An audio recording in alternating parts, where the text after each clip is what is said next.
J'avais 16 ans quand ma vie a basculé. Mon père, ancien entraîneur de football professionnel, était tout pour moi. Mais un accident de voiture l'a emporté. Quelques mois plus tard, ma mère est tombée gravement malade et je me suis retrouvé orphelin. Mon oncle, le frère de mon père, m'a accueilli chez lui. Mais ce n'était pas un refuge. C'était un cauchemar. Il me faisait dormir dans la cave, me nourrissait à peine et m'envoyait laver ses voitures sous la pluie ou nettoyer les toilettes. Chaque fois que je me plaignais, il me disait « Ici, tu n'es qu'un poids mort.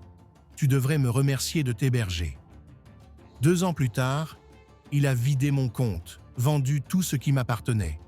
Et un soir, il m'a jeté dehors avec un sac plastique.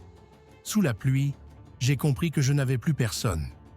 J'ai commencé à dormir dans les vestiaires d'un vieux stade abandonné. Chaque nuit, j'entendais dans ma tête les cris des supporters et je rêvais d'un jour porter un maillot de champion. Un soir, un vieil entraîneur m'a trouvé.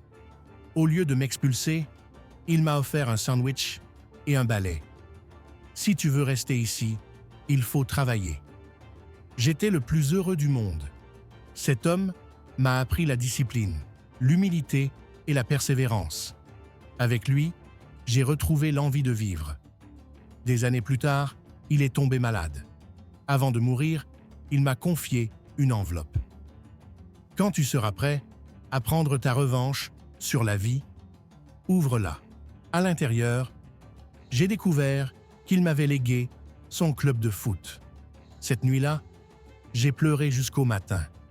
Moi, le gamin abandonné, j'étais devenu propriétaire d'une équipe. 5 ans plus tard, notre club commençait à faire parler de lui. Un matin, un vieil homme dépenaillé est venu demander du travail. Quand il a levé les yeux, c'était mon oncle. Il m'a regardé sans me reconnaître. Alors je lui ai dit « Tu te souviens de moi ?» Il a hésité. « Non. Qui es-tu » Je l'ai regardé droit dans les yeux. « Je suis le fils de ton frère, celui que tu as laissé sous la pluie. » Il a baissé la tête, en larmes, et m'a demandé pardon. Je lui ai dit de revenir 1 semaine plus tard, pour savoir s'il aurait une place parmi nous.